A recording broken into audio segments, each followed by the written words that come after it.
한국에서 장수의, 건강한 장수의 대명사로 알려진 분이 계시죠. 김형석 교수님, 연대 철학 교수님이었는데 이분이 1920년생이니까 지금 몇 세죠? 104세. 어제도 보니까 기사 났더라고요. 104세에 쓰는 시 하면서 제가 신문 봤는데, 이분이 그러니까 기자들이 인터뷰를 하면서 물어요. 교수님, 장수의 비결이 뭐세요? 물어보니까 이분이 이렇게 얘기해요. 행복을 누리는 겁니다. 그래요. 행복을 누리는 거. 그러면 행복은 뭐죠? 이렇게 또 물어요. 행복을 어떻게 찾아요? 이렇게 물을 때 이 김영석 교수님이 뭐라고 하냐면, 사람들이 행복을 잘 못 찾는 것 같다. 사람들은 돈이나 명예나 권력을 찾으면 그게 행복인지 아는데, 그것들은 찾고 나면 더 욕심이 생겨서 만족함이 없다. 그래서 결국은 행복하지 못한다. 그래서 진짜 행복은 만족해 하는 거다라고 얘기를 해요. 사랑하는 성도 여러분, 행복을 원하십니까? 예수의 생명으로 더 풍성히 부어주시는 예수님의 축복으로 만족하시는 여러분 되시기를 축원합니다. 그러니까 아무리 가져도 만족이 없어도 만족하면 행복한 거잖아요. 그죠? 그래서 우리의 행복은 예수님 때문에, 예수님으로 인해서 생명을 얻고 더 풍성히 얻는 것. 올해 우리 교회 표가 뭐라고 그랬어요? 더 풍성이에요. 그래서 오늘부터 몇 주간에 걸쳐서 더 풍성이라는 주제로 함께 은혜를 나누는데요. 오늘은 우리가 잘 아는 시편 23편을 통해서 하나님의 풍성함에 대해서 함께 나눠보도록 하겠습니다. 세계 그리스도인들이 가장 좋아하는 말씀이 어떤 말씀일까요? 시편 23편입니다.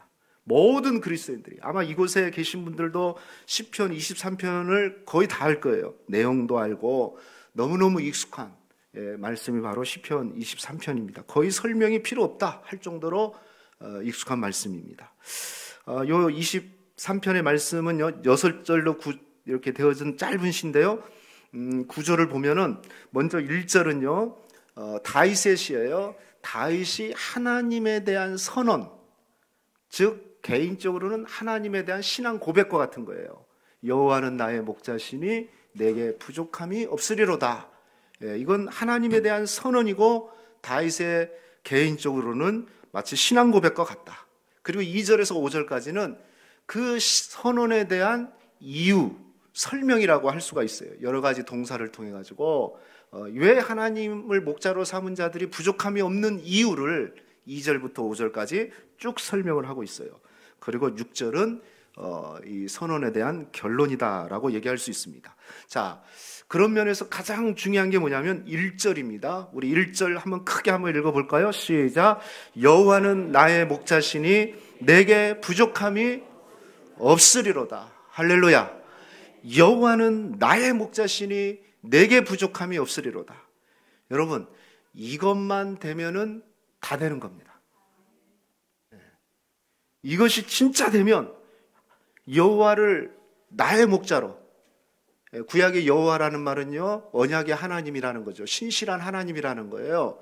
구약 성경에만 7,000번 정도 쓰여져 있는 건데 스스로 있는 자라는 거죠. 그래서 그 여호와를 누구의 목자로? 나의 목자로. 여기 6절 있는데 나, 내게 이런 표현이 한 14, 15번 나와요. 우리라는 표현도 없어요. 너라는 표현도 없어요. 내게, 나에게. 이게 한 14번, 15번 나와요. 이 짧은 구절 안에. 그러니까 철저하게 여호와가 자신의 목자로 삼는 자는 부족함이 없다. 그러니까 이것만 되면 다 돼요. 인생의 모든 문제와 갈등과 싸움과 모든 이유들은 이 안에 다 포함되어 있는 거예요. 이 안에 다 종속되어 있어요. 이게 안 되면 안 되는 거고, 이게 진짜 됐다, 하나님이 나의 목자가 됐다면, 여러분 혹시 지금 문제 갖고 있습니까? 문제가 아닌 거예요. 여호와는 나의 목자시니 내게 부족함이 없으리로다. 여기 보니까 없으리로다 그랬어요. 없을 것이다, 미래형도 아니고요, 없길 바란다는 어떤 소망도 아니고요, 없을 것이다, 없다라는 강력한 믿음의 확신찬 선언인 거죠. 다윗이 그 고백을 한 겁니다. 사랑하는 성도 여러분, 오늘 이 1절의 고백이 되어지기를 축복합니다. 올 한 해 이것만 되어지면 더 풍성한 축복을 누리는 거죠. 1절 부족함이 없으리로라도 시작되는 이 시는 5절 말씀에 보면 내 잔이 넘치나이다 라고 끝나요. 부족하면서 넘치는 인생으로 끝난다는 거죠. 무슨 얘기예요?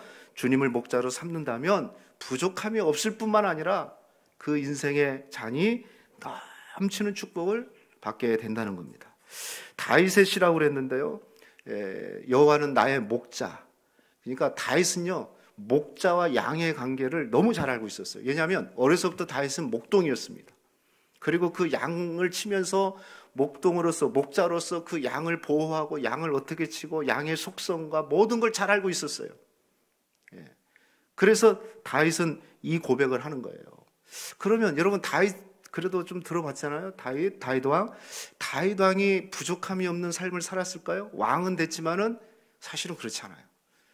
쫓기는 인생이 거의 태반이었고 고난이 없는 때가 없었어요.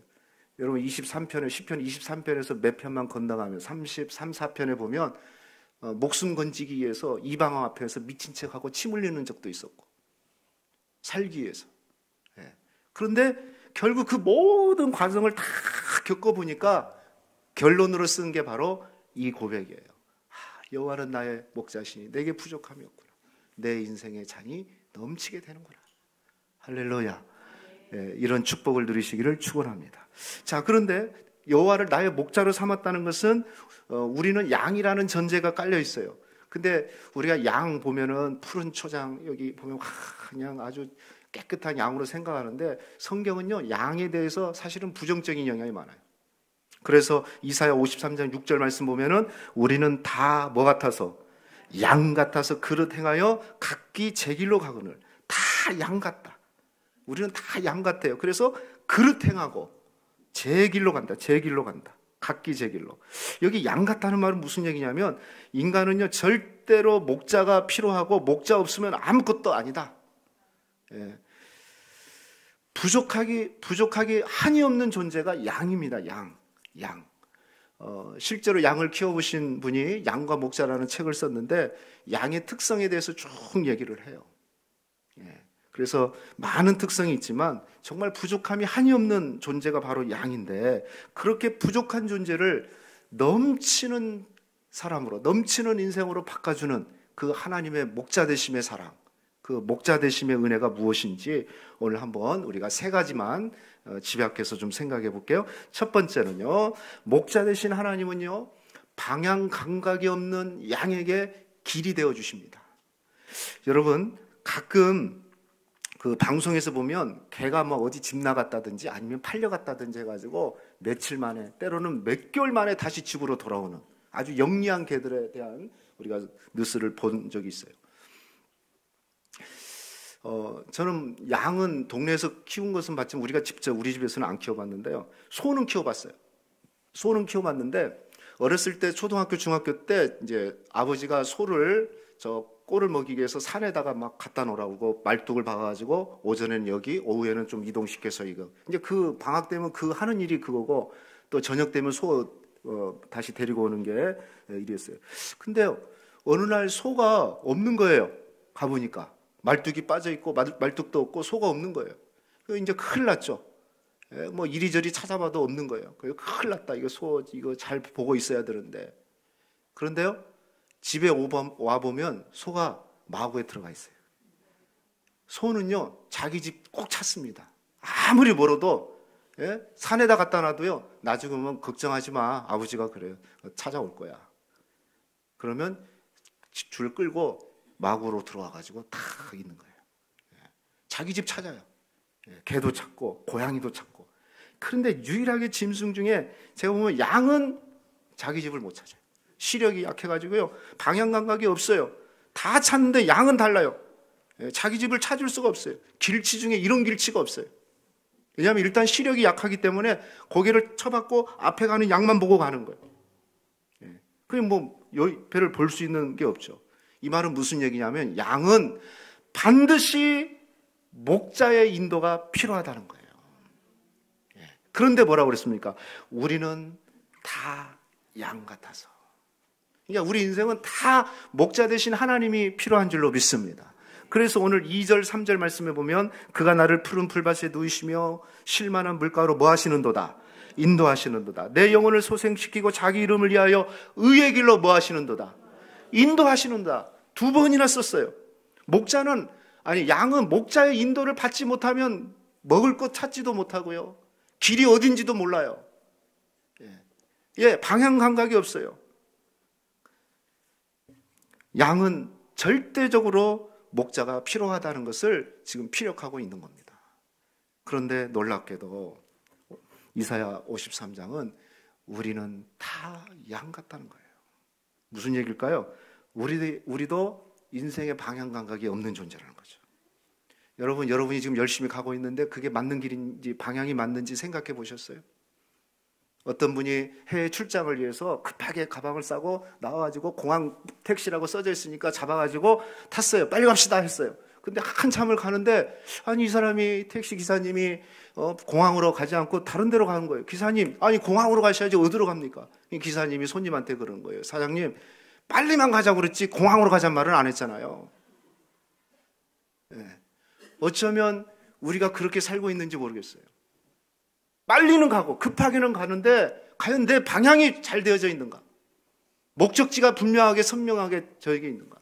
열심히는 살고 있는데 과연 내 인생의 방향은 맞는지요? 생각하시라는 거죠. 우리 인생은요, 열심히 사는 것도 중요하지만 방향을 잘 잡아야 돼요. 목적지가 바른 길, 의의 길인지를 생각하셔야 돼요. 내가 인생 살아가면 이 방향으로 가면 그리고 저 지점에 가서 정말 그래도 최소한대로 후회는 없는 인생 살 수 있겠구나. 그런 믿음을 가지고 사셔야 돼요. 근데 양은요 그런 방향 감각이 없어요. 근데 우리도 양 같다는 거죠. 그런데 양이 길을 잃어버리지 않기 위해서는 어떤 방법이냐면 최고의 방법은 목자를 딱 붙어서 가는 것밖에 없어요. 목자 딱 붙어서 가면 선한 목자는 인도해 주시는 거예요. 무슨 얘기일까요? 우리 인생의 방향과 후회 없는 삶을 살고 의의 길, 옳은 길, 바른 길로 가기 위해서는 우리의 참된 목자 되신 하나님, 예수 그리스도께 딱 붙어서 사는 존재가 돼야 되는 거예요. 하나님과 멀어지고 하나님 떠나서는 아무리 열심히 살아도 내가 이 인생 살라고 여기까지 왔을까? 내가 이거 하려고 그렇게 죽도록 살았나? 그거밖에 안 남는다니까요. 그래서 예수님이 뭐라고 그랬습니까? 나는 길이요 그랬잖아요. 길. 예수님에 대한 첫 번째가 뭐냐면 길입니다. 길이라는 건 뭡니까? 밟고 걸어가는 것이 길이에요. 길이 아닌 곳으로 가면 안 돼요. 예수님이 내가 길이란 말은 너희 인생의 길은 나를 밟고 가야 된다. 사랑하는 성도 여러분, 예수님을 밟고 가시기를 축복합니다. 예수님을 길 삼아 가셔야 돼요. 그래야지 그 길이 옳은 길이고 바른 길이고 또 결국에는 내 잔이 넘치나이다. 내 인생의 잔이 하나님 고난의 길이었는지 알았는데 결국에는 내 잔이 넘치는 이런 축복을 예비하신 곳으로 인도하셨군요. 이렇게 결론이 난다는 거죠. 길 대신 목자 대신 예수님을 따라가서 풍성한 축복을 누리시기를 주의 이름으로 축원합니다. 두 번째요. 목자 대신 하나님은요. 자구책이 없는 양에게 힘이 되어 주십니다. 자구책이라는 게 뭐냐면 스스로 보호할 능력, 구원할 능력이 없어요. 여러분, 양은 등치는 되게 커요, 보면. 그런데요, 자기 몸 하나를 지켜낼 능력이 전혀 없어요. 뿔이 강해가지고 있는 것도 아니고요. 또 무슨 벌처럼 침이 있다든지 독이 있다든지 그런 게 없어요. 늘 그냥 조금만 어두워지면 두렵고 갈 길을 모르는 존재가 바로 이 양입니다. 양. 제가 언젠가 TV를 봤는데요. 그 양과겠죠. 거의 비슷하게. 그 조그마한 당나귀에 대해서 봤어요. 당나귀. 조그마한 당나귀인데요. 당나귀도 겁이 많잖아요. 싸나운 존재는 아닌데요. 그런데 이 당나귀도요. 위기에 처해 있으면요. 이게 엄청난 힘을 발휘하더라고요. 그 영상에 보니까 하이에나가 당나귀를 공격하려고 왔는데요. 이 당나귀가 하이에나 목을 딱 물어버린 거예요. 물어가지고 막 흔들어가지고 벽에다 쳐버리고 도망가 그러더라고요. 들개들이 당나귀를 딱 노리고 있는데요. 당나귀가 딱 있다가 뒷발로 한 발 딱 쳐버리니까요. 가버려요. 양은 쏘다리야. 다리도 없어요. 스스로 구원할 능력이 하나도 없어요. 몸은 비대하고 털은 득실실해서 한번 넘어지면 스스로 일어나지도 못해요. 그게 양이에요, 양. 양. 근데 문제는 뭐예요? 우리가 다 양 같다는 거예요. 우리 스스로 살아남을 능력이 없어요. 우리는 아마 여기 계시면 다 그럴 거예요. 나는 그래도 괜찮아. 나는 똑똑해. 뭐 저부터. 여러분도 아마 그럴 거예요.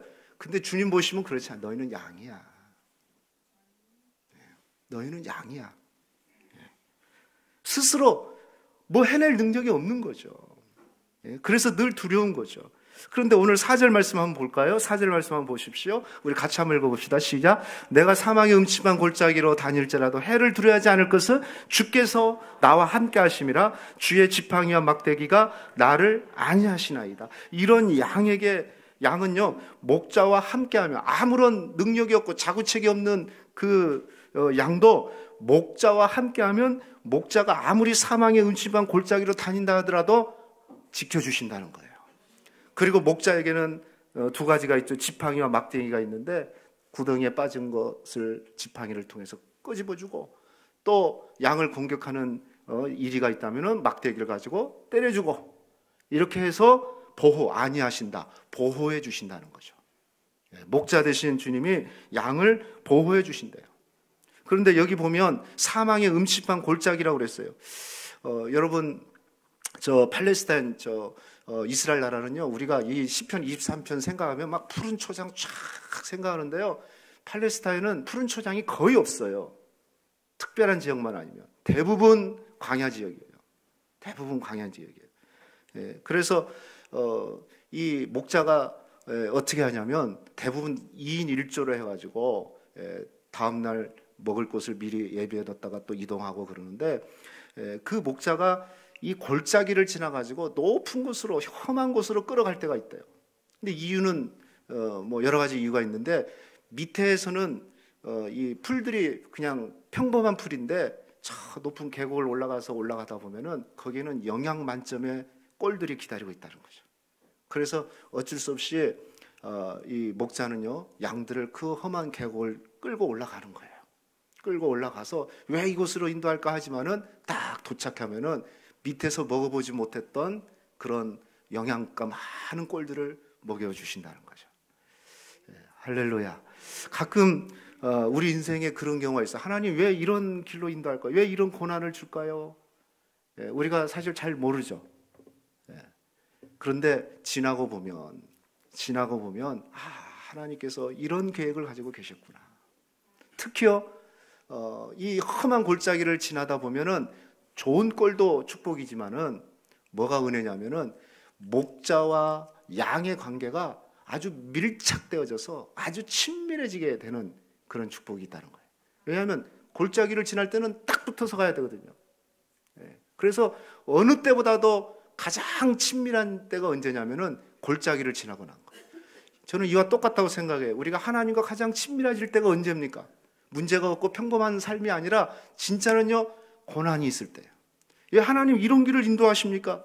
우리가 그런 의문이 될 때가 있는데, 지나고 나면 그 고난을 통과하는 그때가 하나님과 가장 가까운 때. 그냥 앉아만 있어도 주님, 아버지, 이 이름이 절로절로 나오는 때 있잖아요. 그죠? 그냥 앞이 딱 막혀가지고 하나도 길이 보이지 않을 때, 그냥 하나님만 찾을 수 있을 때, 그때가 하나님과 가장 가까워지는 거예요. 푸른 이 좋은 꼴도 있지만은 정말 이 목자는요, 그런 고난의 길을 통과하면서 더 가까워지는 그런 축복을 받기를 원하고 있다는 겁니다. 아마 우리 인생도 똑같을 것 같아요. 여러분, 믿음이 언제 상승되고 내가 하나님과 언제 친근해졌습니까? 아무 문제 없을 때가 아니에요. 정말 문제 있을 때, 힘들 때, 아무것도 보이지 않고 진짜 하나님만 보일 때, 그때 가만히 보면 그때가 가장 하나님과 친밀해지는 그런 축복이 돼요. 이런 문제, 내가 해결할 수 없는 능력을 나는 아무런 힘이 없고 스스로 해낼 능력이 없다는 것을 그때 두 손 들고 고백할 때 하나님만이 나의 힘이 되고 능력이 되시는구나, 이 고백 가운데 나오게 되는 겁니다. 사랑하는 성도 여러분, 우리는 다 양 같아서 우리 스스로 해야 될 능력이 별로 없는 존재예요. 아무런 힘이 없는, 늘 두려움에 잡혀있는 존재. 그죠? 우리가 똑똑한 것 같지만요, 사실은 다 두려움이, 여기 다 두려울걸요. 뭐 의술이 아무리 발전해도요, 건강검진 받으러 가면 눌루날라 하면서 가는 분 별로 없을걸요. 혹시 이번에 종양 하나 발견하면 어떻게 하지? 두려움이 앞서죠. 의술이 발전했는데 그래도 아니죠. 왜? 항상 두려움이 조금만 떠나면 두려움이 찾아오는 존재가 우리 인생이에요. 그러므로 오늘 다윗도 그런 인생을 살았는데 1절의 고백이 돼야 됩니다. 여호와는 나의 목자시니 내게 부족함이 없으리로다. 한번 해볼까요? 여호와는 나의 목자시니 내게 두려움이 없으리로다. 시시때때로 찾아오는 두려움과 염려, 그 두려움이 커서가 아니라 하나님이 나의 목자가 되시는지 아니신지 그것을 먼저 여러분이 확인해 보십시오. 목자가 되시면 두려움은 안개와 사라짐같이 사라지게 될 줄로 믿습니다. 마지막 세 번째, 넘치는 축복을 주시는 목자 되신 하나님은요, 지치고 상한 양들을 회복시켜 주십니다. 말씀드린 대로 이 팔레스타인은 푸른 초장보다는 험한 돌밭 광야길이 굉장히 많은 곳입니다. 그래서 한번 이 방목을 하고 나면은 이 양들이요, 돌에 치이고 가시에 상처받고 이런 것이 많아요. 그리고 멀리서 보면 하얘서 참 멋있어 보이는데 가까이 보면요, 양털이 북실북실해가지고 이 뭡니까 막 지저분해, 흙이 막 지저분하게 있는 그런 거예요. 그리고 항상 지치고 상한 상태, 지저분한 상태가 사실은 양입니다. 양. 그래서 2절 첫 번째 말씀이 뭐라고 그랬냐면, 내가 푸른 초장과 쉴만한 물가로 뭐 하신다? 인도하신다고 그랬어요. 3절에도 인도하신다고 그랬어요. 그런데요, 여기 똑같이 2절, 3절이 인도하신다는 단어가 있지만은, 그런데 앞에 인도하시는 단어는 조금 다른 뜻이에요. 이것은 히브리어 나할이라는 단어인데, 이것은요, 정확한 표현은 원기를 회복시켜 준다는 뜻이에요. 3절은 가이드해 주신다, 인도해 주신다는 그 정확한 번역이지만, 2절 말씀은 회복에 대한 은혜가 있어요. 원기, 기운을 회복시켜 준다는 거예요. 지쳐있는 양들에게 푸른 초장과 쉴만한 물가로 하나 목자가 인도해가지고 그 풀을 먹게 하고 그 음료를 먹게 함으로써 지쳐있는 부분을, 갈증을 해결해 준다는 거예요. 그분이 바로 선한 목자 되신 우리 주님이십니다. 할렐루야. 그리고 5절 말씀에 보면 목자가 또 하는 일이 있어요. 다 끝나고 난 다음에 양을 살피면서 그 머리에 기름을 바른다고 했어요. 기름을 바른다. 이 기름을 바른다는 말은 특별한 여러 가지 의미가 있지만, 이 양으로 비유를 한다면요, 하루 살아가면서 돌에 찢기고 가시에 찢겨 있는 그 양에게 기름을 발라준다는 것은, 먼저는 그 광야의 찐득이들 그리고 벌레들이 들어오지 못하게끔, 붙지 못하게끔 해주고요, 그리고 더 중요한 것은 돌에 찢기고 가시에 찢겨 있는 상처를 만지면서 기름을 발라서 치료해 주신다는 겁니다. 양은 상처투성이거든요. 그렇죠. 그래서 기름을 발라야 돼요. 그래서 회복해 주시는 은혜가 있다는 거죠. 그게 바로 선한 목자 되신 분이에요.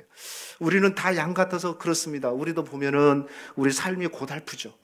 지치죠. 아마 여러분 오늘 또 지친 마음으로 오셨을 거고, 고달픈 마음으로 오신 분들이 많을 거예요.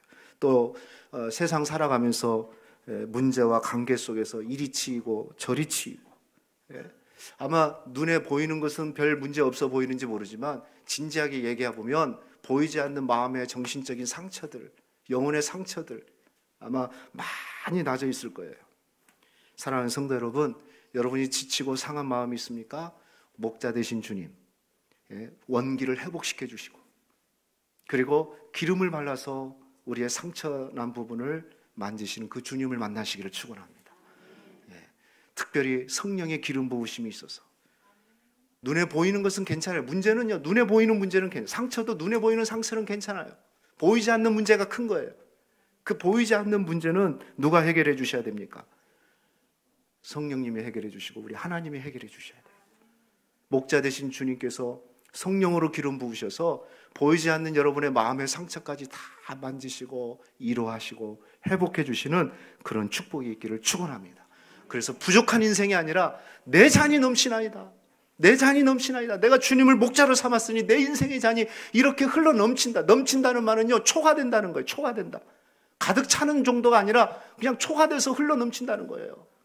여러분 인생 가운데 올해 흘러 넘치는 그런 은혜가 있기를 축복합니다. 답은 딱 하나예요. 하나님을 나의 목자로 삼기만 하면 되는 거예요. 결론적으로. 그런데 여기서 끝나지 않고요. 6절 말씀 한번 읽어봅시다. 6절. 우리 6절 같이 한번 읽어볼까요? 시작. 내 평생에 내가 여호와의 집에 영원히 살리라. 여기 보니까 내 평생에, 다윗의 고백이죠. 내 평생에, 이제 마지막 결론이에요. 내 평생에 선하심과, 하나님의 선하심과 인자. 이 선하시다는 건 토부예요. 토부. 행복과 즐거움과 축복을 얘기하고 있고, 인자하심은 헤세드입니다. 은혜와 자비를 얘기해요. 하나님의 토부와 하나님의 헤세드가 반드시 나를 뭐한다? 따른다는 거예요. 이 따른다는 표현은요, 나다프라는 이 히브리어 단어인데, 추적한다는 의미예요. 추적한다. 따라온다는 거잖아요. 끝까지 추적한다는 거예요. 여러분, 마치 99마리의 양을 들고 잃어버린 한 마리의 양을 그 밤중에 찾아나갔던 선한 목자 되신 예수님처럼 다시 그 양을 추적해 간 것처럼, 하나님의 선하심과 인자하심은 포기하지 않고, 우리 인생을 포기하지 않고 끝까지 어디로 가든지 추적하고 따라와서 기꺼이 주님의 은혜와 토부와 헤세드에 젖어들게 하고 아버지의 집으로 들어오게끔 하는 하나님의 포기하지 않는 사랑이 목자의 사랑인 줄로 믿습니다. 시간도 필요 없어요. 잃어버린 양이라면 새벽 2시, 3시도 필요 없어요. 언제든지 그 양을 발견하면 찾아가는 거예요. 추적해 가는 거예요. 하나님은 절대로 우리를 포기하지 않아요. 어떻게 포기하겠어요? 독생자 예수를 죽기까지 사랑했던 그 양 같은 존재지만 그 잃어버린 그 양을 어떻게 포기하겠어요? 예수의 생명과 같은 존재인데. 그래서 어떠한 일이 있어도 어디를 가더라도 내가 너 포기할 수 없다. 목자의 사랑 결론은 그겁니다. 내가 너 포기하지 않을 거야. 끝까지 추적해서라도, 어디까지 가서라도, 바다 끝에 가서라도 너를 내가 데리고 올 거야. 이게 목자의 사랑인 겁니다. 하나만 되면 돼요. 주님을 목자로 삼기만 하면 되는 겁니다. 그러면 이 사랑 가운데 우리가 거하게 되는 겁니다. 사랑하는 성도 여러분, 올 한 해 더 풍성한 축복을 누리기 위해서 우리가 오늘 꼭 기억해야 돼요. 하나님은 나의 목자시다. 이 고백, 이 선언이 진실로 그리고 사실적으로 여러분 삶 가운데서 되어져서 내 잔이 넘치는 그런 은혜가 있기를 주님의 이름으로 축원하겠습니다.